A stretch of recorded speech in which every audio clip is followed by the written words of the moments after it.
Hello, Nick. Good afternoon. Today we are going to talk about establishing rules and routines. This is an essential part inside the classroom and in the classroom management plan of the teachers. During each class, rules and routines are procedures to have an effective class. Most of the teachers have issues with that because they don't establish clear rules and routines and they don't differentiate those things. So let's see what the difference is between a rule and a routine.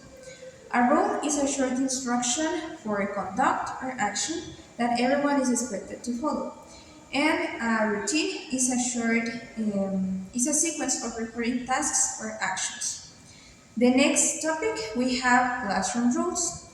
The teacher is in charge of developing any rule that he or she needs in the class. So you can see and you can use these guidelines to develop those rules. First one is develop a reasonable number of rules. The best number of rules to apply in a class is 4 to 6. A big number of rules may be boring or hard to remember each of them, and a small number doesn't cover all the aspects. So it's important to think in classroom safety, respect, and making appropriate effort. The number two, decide how to word the rules. The writing of rules is also important because students feel positive when they accomplish them. You can use general or specific rules, but one of the disadvantages of general rules is that they can be ambiguous. The number three, consider students' cultural background. You have to consider the cultural background of each student because they have different thoughts, different beliefs, and behavior. The teacher should invest extra time to ask and discuss with the students those rules. The number four, teach and demonstrate each rule. The teacher has to teach and demonstrate the rules to the students so that they understand and follow them well. Number five, post the rules in a prominent spot. The teacher has to post them in a visible space so the students can see them all the time. And the last one, decide whether to give students a voice. Students should involve in the creation of those rules so that they feel comfortable and engage with them. But it is possible to combine teacher and students interaction when generating rules. Developing classroom rules. If you want to create your own rules, you can use these three aspects. The first one is make a brainstorming of classroom rules, maybe with your students or only by your own. Then you have to introduce big categories, for example, respect, listen, and pay attention. And if the class agrees, a teacher makes a chart and students sign it to have a better control of them. Some examples of classroom rules would be on time, raise your hand, be kind, listen to your teacher, and follow instructions. Good afternoon, teacher. I'm going to talk about routines as rules. They are in charge to take over of the student behavior. So for this time, I'm going to explain three categories of routines. The first one are the movement routine. The second one are the lesson running routine, and the third one are general procedure. I'm going to explain a little bit each of them. In this case, the movement routine, as the name says, are in charge of the movement in the classroom. For example, when students go to the bathroom, they start like standing up and go out running, distracting their classmates. So it's important to the teacher establish clear instruction in that moment, and also when the students entering or exiting in the classroom in the evacuation situation, they have to know how to line up and go out in order without avoiding the students hurt in that moment. As well, they have to know where they have to go in outside.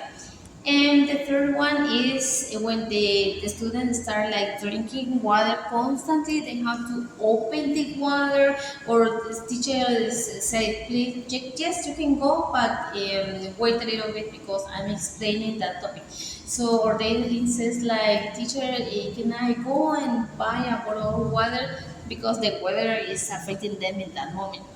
Another situation is when students start like standing up to sharpen their pencil, and through garbage around the classroom, it's necessary to keep them clean and follow instruction, because some students constantly stand up and go and sharpen the pencil or the crayon only to waste time.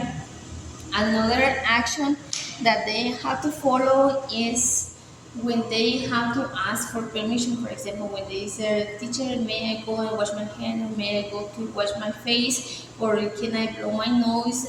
Sometimes some students really go necessary, but some of them only go to waste time or talk with their classmates in the bathroom.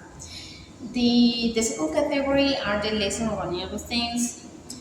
These tasks or routines are designed to facilitate some tasks that the teacher assigned in that moment. But it's important to say that these routines are designed to follow instruction. For example, when the teacher is passing the test and the teacher starts like, okay, you have to write your full name, write the date, and also the section. They have to follow down those clear instructions. As when the teacher assigns some tasks, they have to do it in that moment. For example, when they have to use some materials, the students have to know how to distribute them in the classroom without having the whole student standing up constantly in that moment. Also, they have to know how to collect the whole worksheet during the classroom. Another action that they have to take over is how to clean the whiteboard when the teacher start like finishing explaining the topic. And the last one are the general procedure, as the name said. These actions are usually in the classroom. For example, if the student has some plants in the classroom, they have to water them, take it on the sun to keep very well that plant in the classroom. Another one is if the students have some pets in the classroom as a fish, they have to clean the aquarium and also feed the fish constantly according to the mixture of the food that they need in that moment, right? Another kind of general procedure is updating the date, because they have to write correctly using capital letter, red pen, write the month, the day, and also the specific year. They have to know who is the person in charge every single day. Another one activity is that they have to know how to clean their desk, because it's necessary. It's the space for them where they have to write their homework, receive class. They have to stay clean every single day, and this routine have to be clear in that moment. And as well, to sum up, it's important to apply also routines and rules to keep discipline the class and organize it, taking advantage of the time, and as well set it clear every single day to have students following the specific rules and routines, and take a good environment academic for them and also for the teacher. Only that. Thank you so much. I really appreciate for your time and attention.